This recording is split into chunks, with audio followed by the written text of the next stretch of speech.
All right, so welcome everyone. We will start our session at 2 p.m. Hi, Colin. Welcome. Just let me know if you're hearing and seeing well.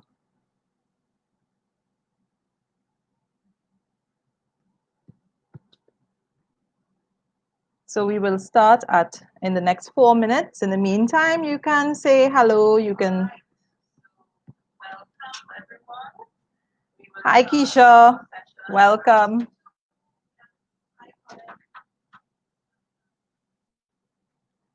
Hi, Sabah or Seba. Sorry if I mispronounced your name. Welcome. And thank you so very much for choosing to spend your afternoon session with me. So we're just holding on a little bit. In the meantime, if you would like to just share how your experience is going right now in terms of trying to teach, that would be useful. Or, what has your experience been? Hello, Sada.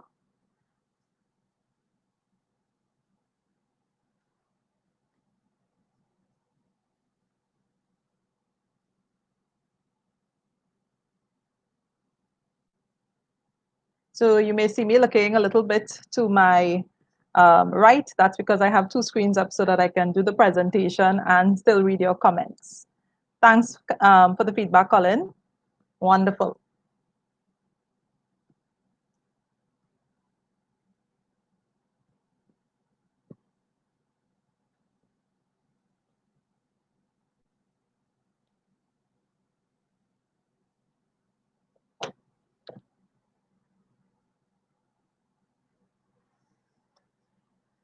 So Keisha says she's just been reaching out to students to see how they're going and to assure them things will be okay. And that's exactly what we need to be doing. That's one of the most important factors, Keisha. So well done. Hi, Shobha. Welcome. Okay, we're going to start in 2 minutes. I hope we are taking care of ourselves and spending some time with our families. You are most welcome. Somebody, Sabah is saying it's a very hard period for teaching, but we as a family, students, and teachers are engaged towards learning. And it is going to take some work, but we can get there.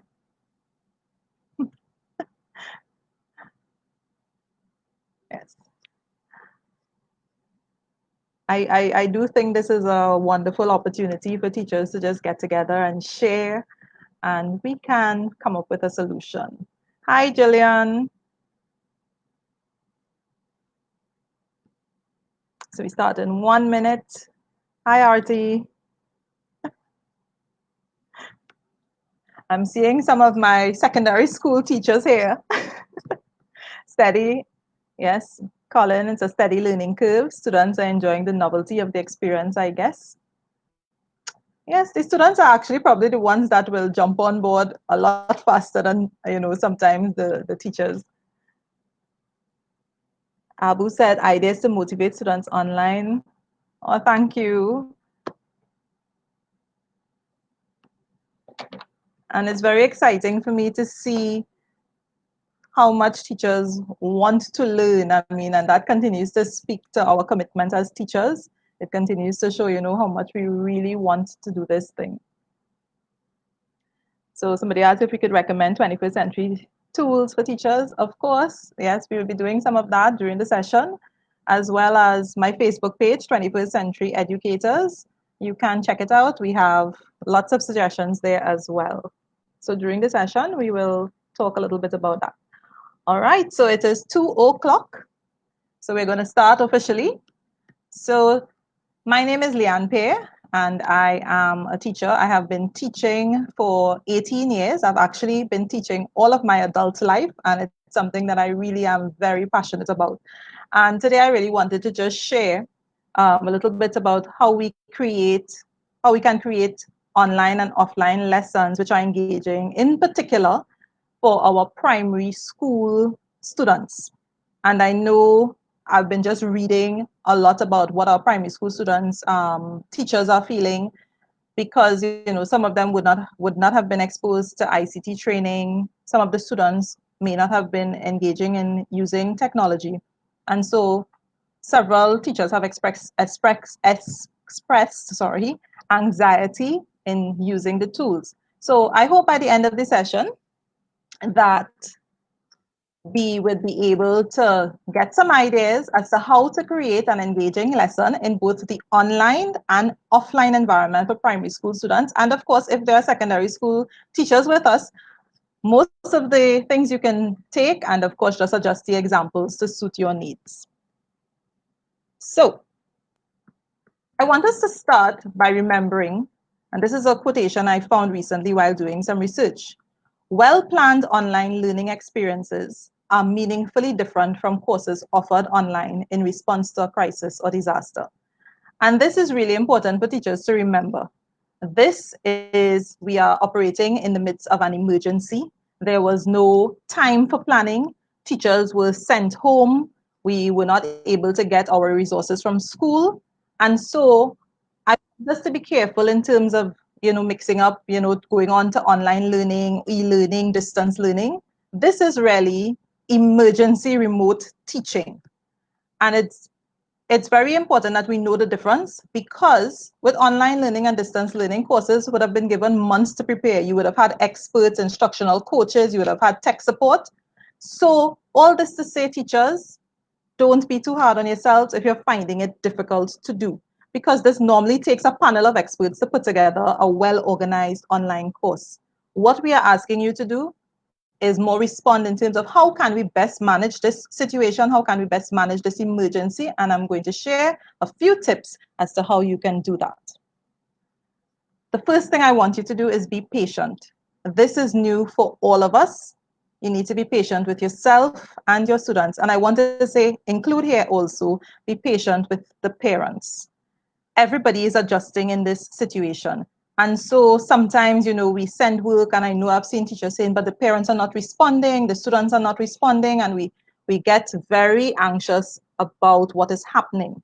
But we need to be patient, and we need to give grace to ourselves, give grace to our students, and give grace to our parents, because everybody's adjusting and everybody's situation is different. What do we need to do bearing that in mind? We need to avoid some false starts. And I know some of us started already, so some of us may need to go right back to the starting line and avoid some of these false starts. It is really important before we do anything that we collect data. We need to know what our students have. We need to know, in particular with the primary school students, most primary school students may not have a device that is specifically theirs. Some of them may have tablets, and some of them may have phones if they're older students, maybe in standard 4, standard 5, but most of our primary school students will not own a laptop. So we need to be able to collect data, and if they have siblings, of course, we then have to consider sharing of devices. We need to find out how many of them have access to Wi-Fi. We need to find out how many of them even are comfortable using these devices. So we need to collect our data. This then informs whether we can even go online, or if we need to approach it with an offline solution, or even a hybrid solution where it is a mix of online and offline. Then when we've collected that data, we certainly can decide then on what is the most suitable medium. If you are going online, there are a couple of specific tools which are a little more suitable for younger children, and we're going to talk a little bit about that, because not all programs would be suitable for younger children. You want a program that they can manipulate for themselves, so that parents are not having to sit with them whole day. You need to get parents on board. If you are treating with younger children, remember the parents are the ones who are going to have to do some of the helping in terms of manipulation of whether it is devices or whether it is other items. in terms of being able to download worksheets, etc. So what I would suggest is that you actually address parents, get the principal or even as a class teacher to address parents. Address parents preferably in a video format or even an audio format. Sending long written messages, we all know as teachers, a lot of people do not read messages, and even if they do read, it is sometimes difficult to pick out the important points. But having a video, it's a little more personal. It also helps to break down the difficulties. And of course, if you do a live, as perhaps like a Zoom or a YouTube live where parents can actually ask questions, it helps to clarify things on the spot. If you do not get parents on board, it's very difficult to get children on board. So that's a really big item there. And when you do, make your expectations clear. Remember, this is not regular school. This is not the brick and mortar setting. And when students came into the school, I am sure everybody had a session where you would have spoken to your students, you would have spoken to your parents, you would have spoken to your stakeholders. This is what we expect. The situation has now shifted where we are now in a virtual setting, and so you need to do the same. If I'm going to have online classes, this is what I expect. I expect the children to come online at a particular time.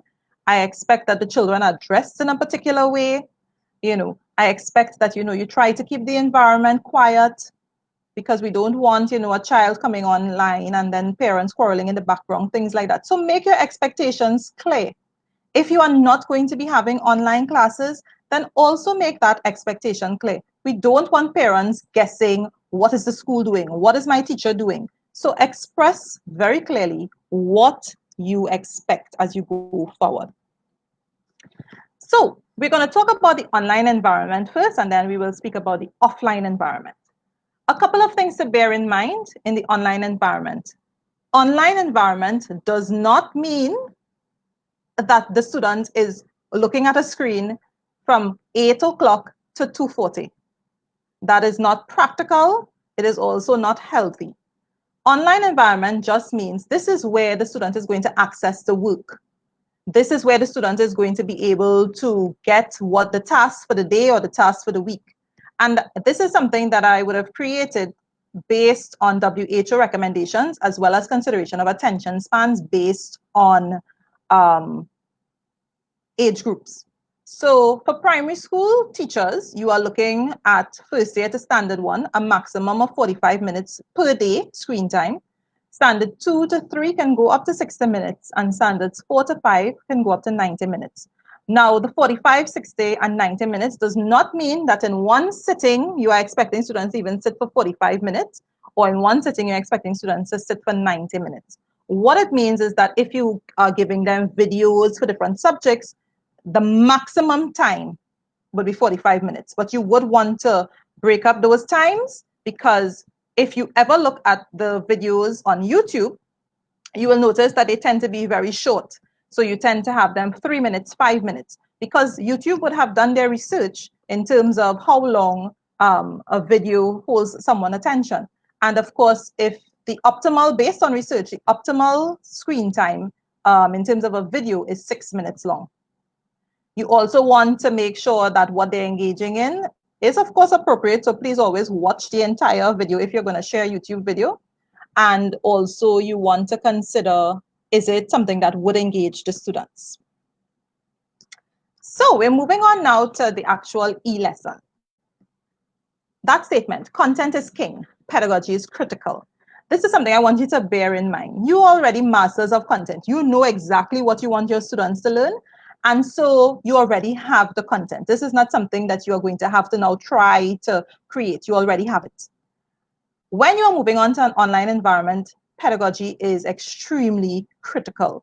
It is not just trying to move the brick and mortar setting into now a virtual world. It is not going to work because it's two different environments. So a couple of things when you're creating a good e-lesson.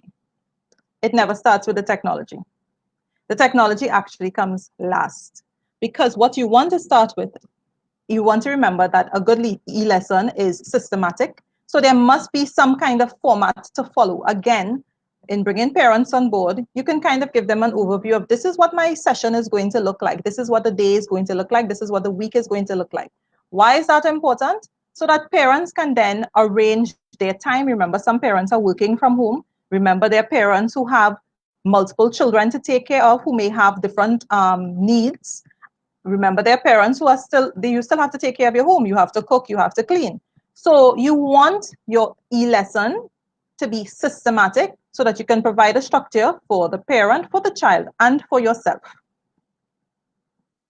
And your good e-lesson starts with intent. What do I want to achieve at the end of this session? Just like your objectives, you want to start with your intent. So what do I want my lesson to achieve? What do I want the students to get out of this? And this is very similar to what you would do in a classroom, right? You have your objectives. And a good e-lesson is easy to follow. Remember that when you post something online, or if you send something in a WhatsApp chat, you are not necessarily there physically for a student to come and say, Miss or Sir, I don't understand. Can you explain? So what you want to ensure is that your vocabulary that is used, your students can follow it. The visuals that are used would be easy to help understanding. The video that you use is appropriate for the age group so that the students can engage in the material very easily and that it makes sense to them. So sometimes if you create a lesson, check with a friend. Do you think this is okay for a standard 1 child? Do you think this is okay maybe for standard 4? You think they'll be able to follow this? Give it to an adult, because sometimes even in creating something, the adult would say, or the other person would be able to say, I'm not quite sure what you want to be achieved with the task that you have set. So make sure that your e-lesson is easy to follow. So let's talk a little bit about what the elements of that e-lesson would be for a primary school setting. Because we are in the midst of an emergency, so remember this is an emergency remote teaching plan. We want to start off always by checking in on our students. We want to make sure that we are aware that our students, some of them may be okay, but some of them may not be okay. A lot of them are missing their friends. A lot of them, and I can speak from experience because I have an 8-year-old twin. So they are missing sometimes their friends, they're missing that play, they're missing that ability to, just have that structure in place. So we want to start off with having a wellness check. How can we do a wellness check at primary school level? We will talk about that shortly. You want to have your objectives. So you need to be clear about what those objectives are. You want to think about how am I going to teach? So what would be the best way to teach my students during this time? And of course, you want to be able to check for understanding and engagement, because you want to know, after I put out all of this work, are my students engaging in the work? Or is it that, I'm just sending homework and it's ending up nowhere? So you want to be able to have a way to check for understanding and engagement. So how can we do a wellness check with primary school students? Send a little video of yourself with a positive message. The students want to see you. It can be live, but it can also be a recorded message. Just sending and saying, we are missing you. I wish I could get back to you. Even you can also do a little story time. So you send a little video of yourself reading a story to your students, because during this time, the thing that students want to know most is that they have not been forgotten. Especially those who looked forward to coming to school and school was their place of safety. They just want to know that Sir or Miss still remembers them. If you could call their names, you can come up with a way to create that wonderful positive message. And I would say if you can do this at least on a weekly basis, maybe on a Monday, you send that positive message, it holds them for the week. And every Monday you do something. Even if you can't record yourself, and don't think you need any fancy equipment, a regular cell phone works, right? If you don't want to record yourself, you can send an audio message. You can also send, you can find something online that says the same thing. Voice notes. I noticed a lot of our primary school teachers use WhatsApp. So send a voice note so that we can actually play it for our children at home.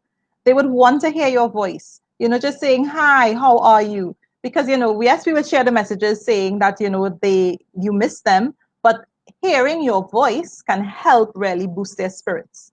And of course, if there's a particular child that you are not hearing from, I'm suggesting that you make a little phone call and just check in on them, because we don't know persons' situations.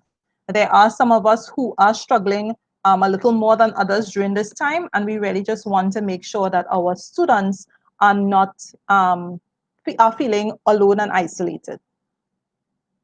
So how do you then talk about your objectives?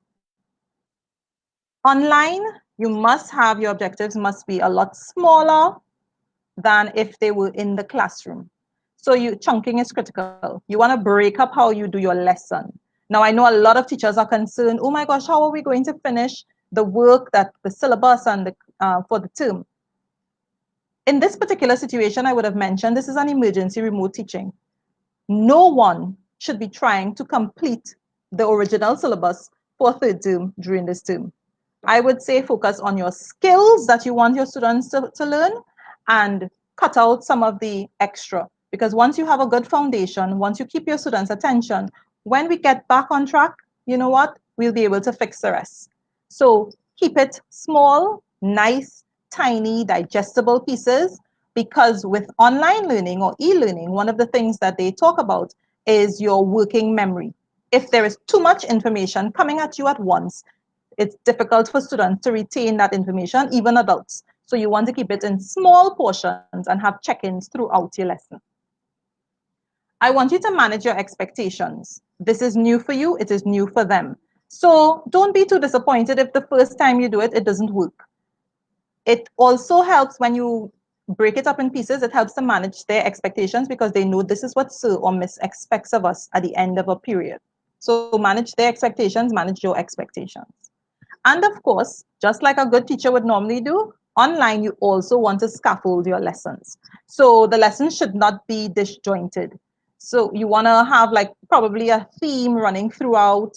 You want to be able to refer to something that you would have done before, so that you can build your lesson as you go. And once you get more comfortable and the students get more comfortable, you can add a little more as you go along. So in choosing your teaching tool, what are some of the best teaching tools for primary school students? Videos. As I mentioned, I have two 8-year-olds, and if I were to give them a chance, they want to be on YouTube whole day, and they're looking at all these how-to videos and Minecraft videos. So why not create your own video? Students that age love the visuals, because this is the time that they were born. So they love visuals, they love the video, they love the music. Put a little music in the background. If you can't do that, that's okay. Find a nice YouTube video and you can go ahead and do it. All right, so videos are very important at this level. And I want to remind you, a video for a primary school student should not be more than 6 minutes. And for younger students like first years and second years, it really should be probably 2 to 3 minutes maximum. Short notes. Do not send long, okay, I shouldn't say do not. It is advised that you do not send long notes for children to try to copy off of the computer. It is going to be a little more difficult for them. And so send it in short pieces. So even if you have a note that you would normally give them for class, try to make it a little briefer, sending it online. This is the big one. If you want your students to be engaged, try some experiential activities. Let them go outside and now put the thing that you would have taught them, let them actually do it. So you're teaching measurement in class, tell them go measure their bed, or tell them go measure their shoe, or tell them go measure the door, or whatever it might be. If you have been talking to them about planting, ask them to plant a seed after their parents would have used an orange or used, one of the beans, whatever it is. The children can do these things. And then this takes us now to you not having them online all the time. So I also want to talk a little bit about some of our local resources. You do not need to go reinvent the wheel. There are several local resources that you can access, such as Writers Plus. I'm pretty sure a lot of you know about Anne Jacob. She has been sharing some wonderful materials for creative writing. So you don't need to go reinvent the wheel. Certainly you can go on there. She normally shares some of her videos as well. And you can send some of those resources for your parents. The Ministry of Education has an LMS, so they do have some exercises and so on that you could go on and look at, and you can share some of those exercises. Pennacool.com. A lot of primary school teachers are already familiar with Pennacool.com, so you certainly can go on and use it for your standards 3, 4, and 5, and you can then have a nice mix. So you're doing the experiential, you have your worksheets, you have your videos, and the students are going to become a little more engaged with a nice mix. So how do we check for understanding? How do we know and are convinced that our students are actually engaging? We want to track it online. So these are for teachers who have online access to their students, right? We're coming to the offline in a little bit. So you want to have something that students want to do. Quizzes is a wonderful tool. I want to say, if you have not been using quizzes with your students, this is an excellent time to check it out. Quizzes is a game-based exercise. There are lots of already created exercises done, and it comes in different formats, multiple choice. You can now add audio. So even for the youngest child, as a first-year student, you can have yellow as the audio, and then you put 4 colors, and they have to click on the yellow. The students love it, and I can speak from that's sometimes how I revise with my children at home for end of term. Sometimes I create my own quiz, or they're ready-made quizzes, and we let them compete against each other. The good thing about quizzes is that it can be done live. So if you want to set up a session where you tell your students, okay, we're coming online at 2 p.m., and they can actually compete against each other, and there's a first place, second place, third place, or you can set it for homework. So it can be done over the course of a week, and still they will be able to see who comes first, who comes second, etc. So it's a wonderful tool, easy to use, because we don't want any tool that is too hard to learn at this point. It's very easy to use, and it's very appropriate for primary school students. Another tool that you may want to look into is Class Dojo.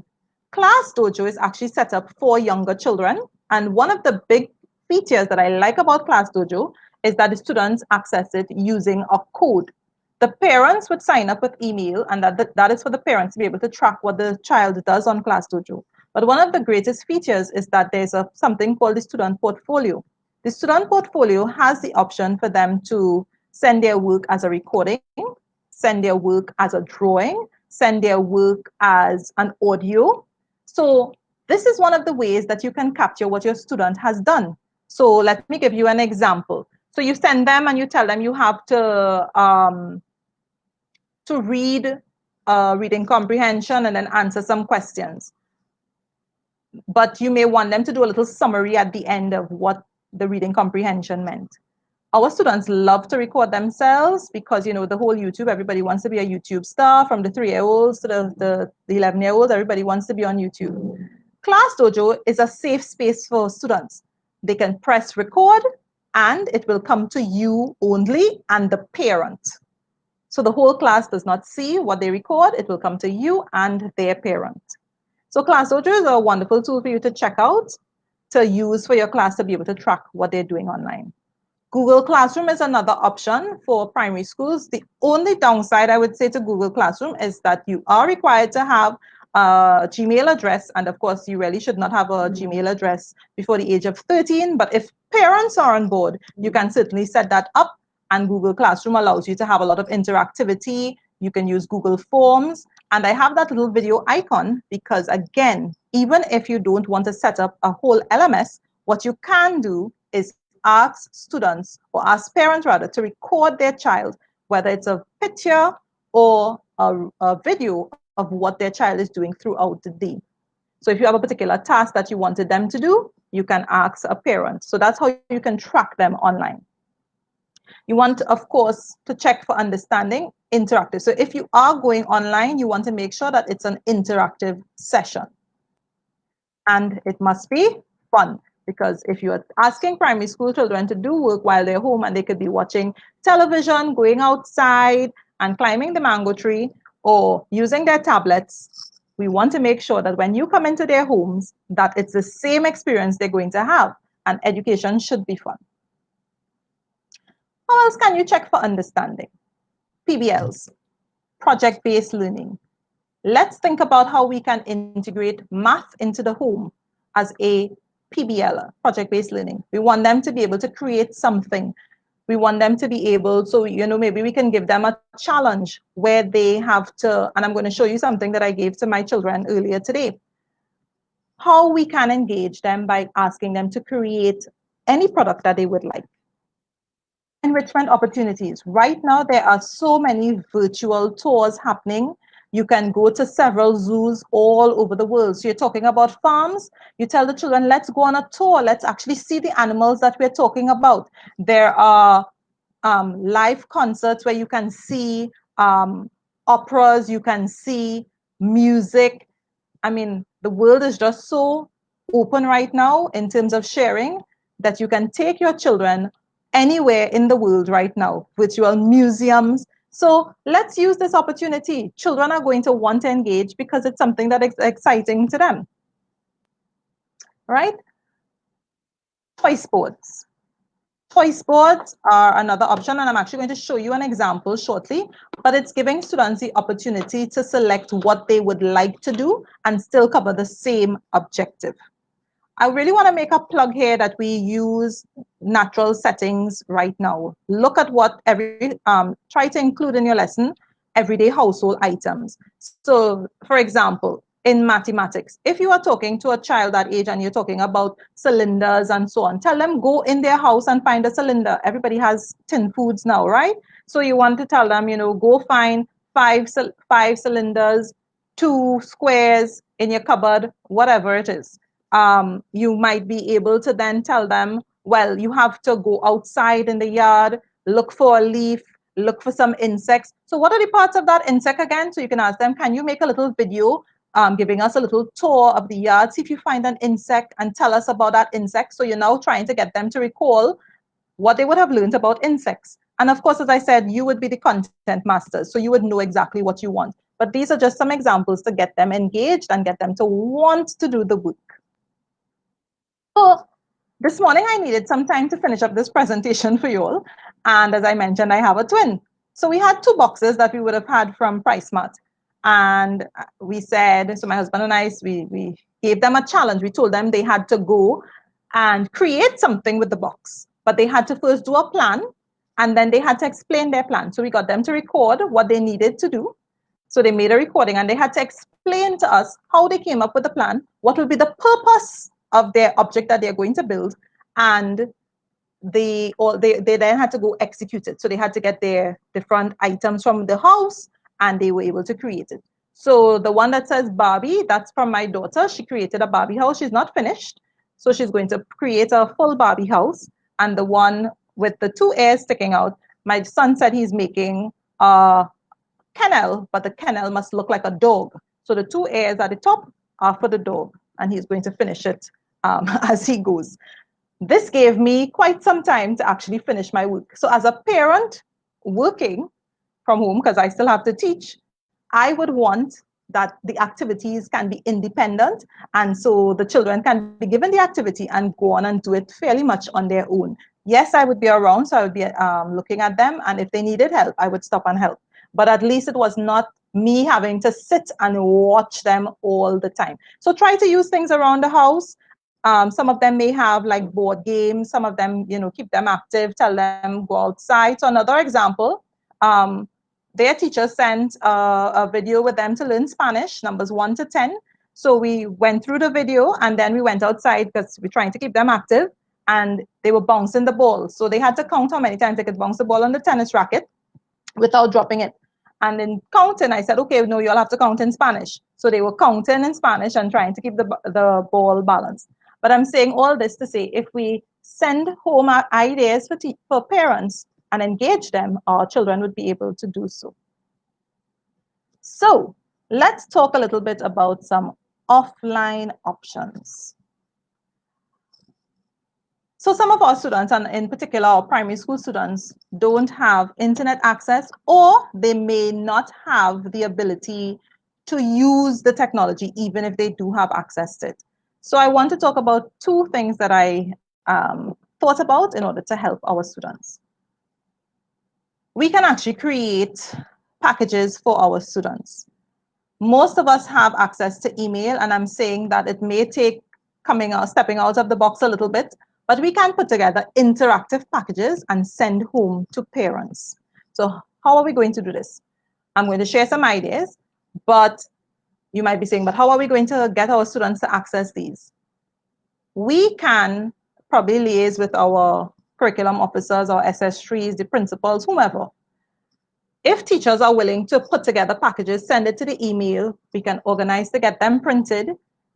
We can, because most primary school students go to school in their area, we certainly can ask if the police stations, parents can come and collect a package at the police stations perhaps, or even at the pharmacies, or maybe, we can ask that a community center be used.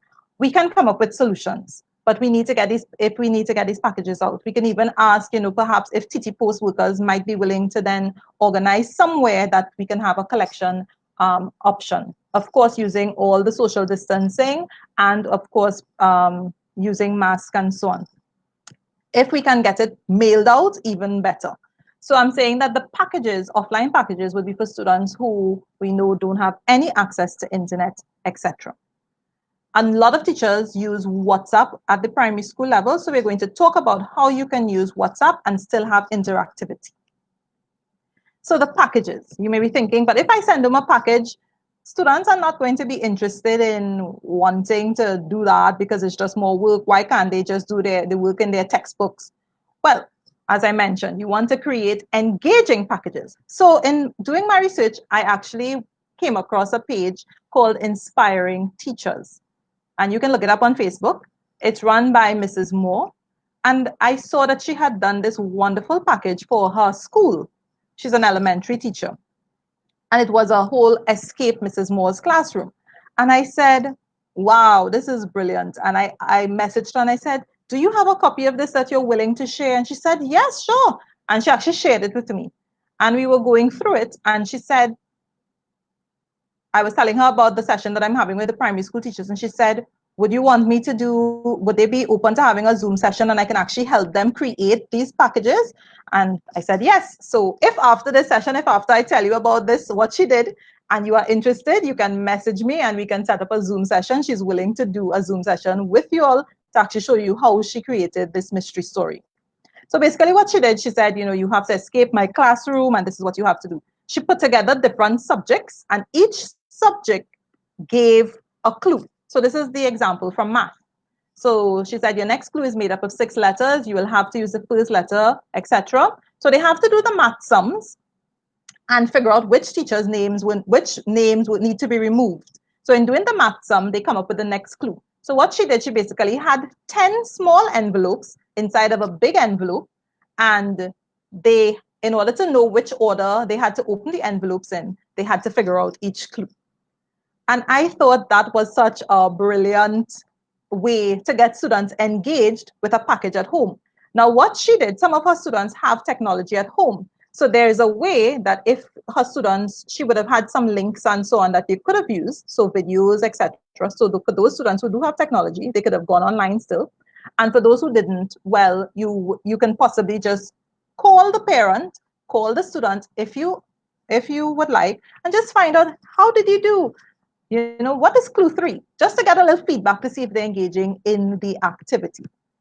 So this is one of the ways, if you want to go completely offline, this is one of the ways that you can. And for those of you who are using WhatsApp, what you can do is ask the parents to send you, again, little videos or photos of what the children are doing. And I can tell you something like this because she showed her students. The students were so excited to go through the package. I don't think there was one child who didn't actually finish. So these are some ideas that you can use in order to create your engaging classroom offline. This is another one that I found. It's actually the Indiana Department of Education. And this, I do have a copy of this in 21st Century Educators that you can look at. Instead of looking at subjects, they looked at skills. So they looked at the all the C's in 21st century education, and they also included social emotional wellness. So you would notice that you have things like choice one. So choice one says create a bar, picture, or line graph to record weather over the next week. What questions could be answered using this graph? Can you use this data to predict weather for the following week? So they're sending the students outside. That's math. A little bit of social studies.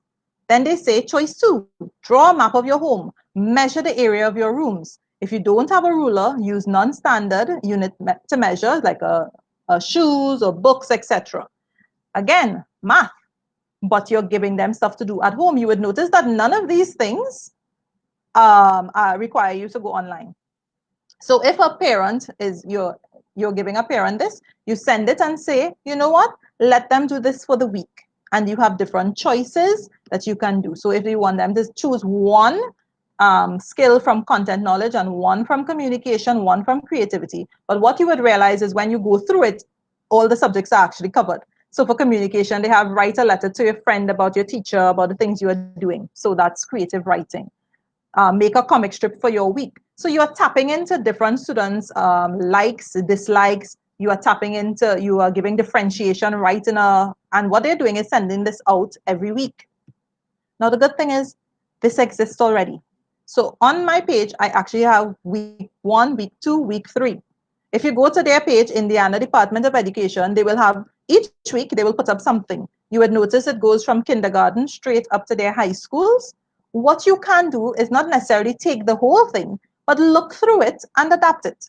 So you're not starting from scratch, but there are many things that may be already covered. And this is a completely offline exercise that will engage students because it's practical and it doesn't say math and English. And you know, sometimes students get a little, especially those who may have struggled in school, once they're hearing schoolwork, you can quote it and say, this is my challenge to you.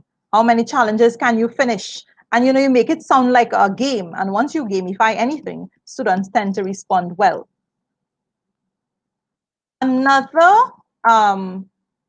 way in which we can increase engagement, both online and offline, so you can use a choice board in either format, would be using this. And this is an example of an elementary choice board, which can work well in our primary school setting, would be to send them a choice board. Again, this is for the week. So instead of parents getting bombarded with WhatsApp messages right through the week, you know, you're getting 5-6 messages per day because now everybody has WhatsApp groups. So their workplace is sending them WhatsApp groups. You know, you may have other groups that you belong to because that's a key way to get information. So you can send this out by week and ask the parents to, again, send you evidence that their child is actually engaging in it. I mean, things like a vowel hunt, find a newspaper or magazine to explore, circle or highlight all of the vowel songs. Finding colors outside, you go outside and find the following colors, and they probably have to write depending on their age. Of course, you will adjust it depending on the age. But this is another way that you can get all the work done and you send it out weekly. So all you will be receiving during the week, whether if you have an online platform, you can set up a place for them to post it, or you can, as I said, if it's completely offline, you can possibly give a phone call just to follow up with a student who you just want to say, so how is it going? Have you been engaging? And just that phone call may actually cause them to engage. Another one, I'm pretty sure some of you would have been noticing all these scavenger hunts around on the internet. You can certainly do this. My children actually they had a Zoom Lime online, they had a Zoom interaction with some of their friends, and they did a scavenger hunt. So they had the list and they had to go and find items and they had to compare to see who found what item first. So they had to run and come back. So it was a nice activity that included movement and they did get to see their friends. So you can even organize a little scavenger hunt, and scavenger hunts can be educational. So this is one math scavenger hunt that I found online. So you can, something that is weighing more than your book or whatever it is, right? So you can ask them to find something in the room that is mathematical, like a cylinder, a square, a circle, and you can get your teaching done like that. And it is interactive and engaging. So, some pitfalls to avoid, and this is a big one. Do not send materials that require printing. Remember, not all parents have printers at home, so avoid sending the PDFs, avoid sending the Word documents. Make sure that if you are sending those things, it's because you know that is the best format to send it in. Don't send boring materials all the time. If you are going to be engaging students, this is a new environment to them. It must be something they're coming on and they're seeing and they want to engage with it. I'm not saying don't send notes at all, but I'm saying that it can't be your go-to. Do not expect daily meetings. Do not expect high attendance rates and full engagement all the time. I really want to put a plug in here that we don't assume what's happening with our students, that we don't assume that our students don't want to do the work, that we don't assume our students don't want to come online. Many of our students are experiencing distress. And if we ask them, if we have those check-ins with them, they will tell you. I've had students message me and say, I have to share devices with my siblings. So it's a little frustrating. My Wi-Fi is very spotty. There are students who we know do not have access. Their parents might have a data plan and their parents might be working, so the only access they may have is on the cell phone, and that's not really theirs. So I want us to measure our expectations and really just understand that this time, the most important thing that you can do is really engage with your students on a social emotional level, and the other things will come as we figure out what works and what doesn't.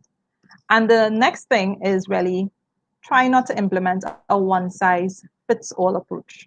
Remember, we have different students in the classroom, we have different circumstances in our classroom.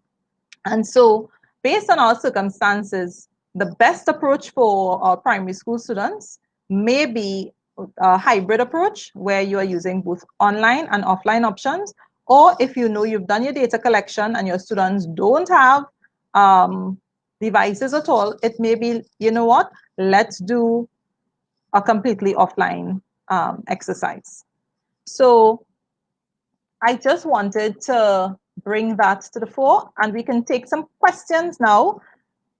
So let me just stop sharing and let me see if I can get some of those questions that I would have missed along the way.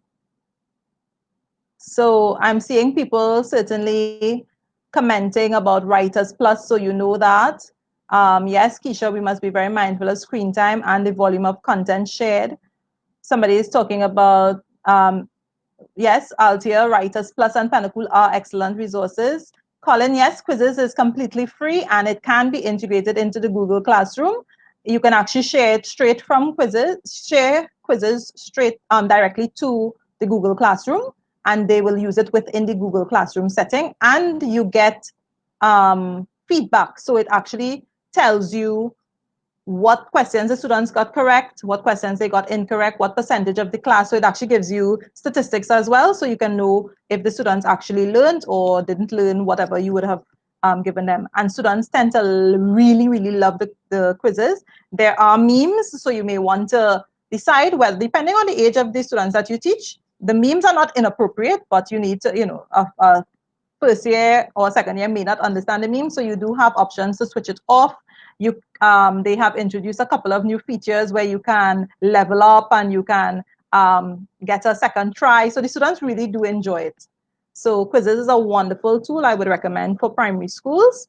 And as I said, there are several quizzes already done, but you can also edit somebody's quiz to suit your needs. And Keisha is agreeing. Let me see if I get. So Colin says double a recipe. So yes, recipes. We can get our send home suggestions to our parents. How do we get our students to, how do we get their children to figure out, you know, different measurements? Put them in the kitchen. Depending on the age of the student, the child can certainly, you could tell them, I'll make a peanut butter and jam sandwich and cut it into a triangle. They can do that, and it helps them to be able to, you know, see what a triangle is. You can tell them cut it in a rectangle. So you can think about your content and then help them to be able to apply it at home. And of course, we know once children see that something could actually be applied, a little switch turns on and they want to know, well, what are we going to do tomorrow, right? So Colin says he's loving the offline activities. Wonderful. And as I said, Mrs. Moore is very willing to actually have a full session with teachers who might be interested in actually learning how to create her mystery classroom. So after the session, we could always chat and see if you are interested. You let me know and I will set it up with her. And she's willing to do this. And yes, it's free. So I don't know, that brings us to the end. I hope I got all the questions answered. So thank you, Nisha. She says valuable info, greatly appreciated. And there's one more thing I want to, what about if you're an early childhood teacher, grade pre-K to grade 2? So Pauline, a lot of the information that I shared actually can be applied to early childhood, because you can, the quizzes can be used. They're actually quizzes done for little ones. As I mentioned, because you can use audio and because you can use pictures, you can actually create a quizzes for a little one. You can also use the choice boards for little ones. Of course, practical things as well. And the same Indiana document that I shared that is on my Facebook page, that actually has activities that are specific to preschool. So you can actually go check it out. And of course, the one thing I want to say, teachers, I know we are accustomed being in our classrooms by ourselves, but there are several first-year teachers, several second-year teachers, several standard 3 teachers. When we create our resources or get together with a couple of teachers that you know already and say, you know what, can you work on some math resources for standard 2? I'll work on the English resources. And then we create a nice package so we are not overwhelmed because we're supposed to be doing the same topics. So if you get together with a group of teachers and you share information, it makes your burden lighter because it's a learning curve for all of us. So share. You might be able to come up with some wonderful activities for math and somebody else. So things like, for example, color by number. I don't know if you all know the color by number, but you can certainly have like a color by number and you do multiplication. You can have activities where students are going on scavenger hunts and the scavenger hunt is nouns, or you might tell them for find 2 items in your house that are red if it's a younger child. I mean, as I said, I have standard 1 children, so the examples I would have given would have been from standard 1 because I teach at secondary school. But you would know what the syllabus entails because you are the content masters, right? But I really want to say if you can collaborate during this period, it will make your life much easier. What we are doing in our department at school, we have divided it into segments. So one person is creating all the work for Form 1, one person is creating all the work for Form 2s, Form 3s, and I don't see why it cannot work for primary schools if you get a couple of standard 1 teachers to say, here's what, we are going to create standard 1 work. You work on math, you work on science, you work on social studies, and we break it up like that. We can create a wonderful package that would help our students in the long run. And remember, whatever you do now, you can use next year. So if you do it well, you have it for next year. So I appreciate all the positive comments. Thank you. I do hope it was helpful in giving you some ideas going forward. And I want to remind us, be patient with yourself. Be patient with your students. Be patient with the process. All right, so I will hold on for probably 2 more minutes. If anybody has any questions, and also please indicate if is there anybody who would be interested in having a session with Mrs. Moore to do the story, to figure out how to do the mystery stories? If you all could just indicate so I will know to create a session with her. If anybody would be interested, or you can always message me on 21st Century Educators as well. You can send a message there and we can organize the Zoom session. Thank you very much, everyone. I appreciate all the positive feedback. So if we don't have any more questions, thank you, everybody, and you are most welcome. So that here ends our session. So people are saying yes, they're interested in the session. Wonderful. So I will go ahead and organize with Mrs. Moore, and I will let you know when she is able to do the Zoom session with you. But in the meantime, you should follow her page, Inspiring Teachers. She's an elementary teacher, so she actually shares information that's related to that level. Okay, so lots of interest. So wonderful. So I will organize with her and I will let you all know how soon she can do the activity. And I'm pretty sure just following her page, she'll be able to share a lot more specifics in terms of that level. Right, so everybody, bye-bye. And if you have questions that come up or you need to know something, like, you go on quizzes and you can't figure it out, I have a specific, within the page, I have a group called Caribbean Educators. If you join there, you can post your questions and we will try to actually answer them. All right, so wonderful, excellent. All right, so that's it. Bye-bye, everybody. And thanks for staying with me. Yes, Rosalind, there are, I have some information for art on the page as well. I did not forget my VAPA people. So y'all can go on and check it out. And of course, feel free to post ideas as well, because that's what we want to do, collaborate. All right, so bye, everybody.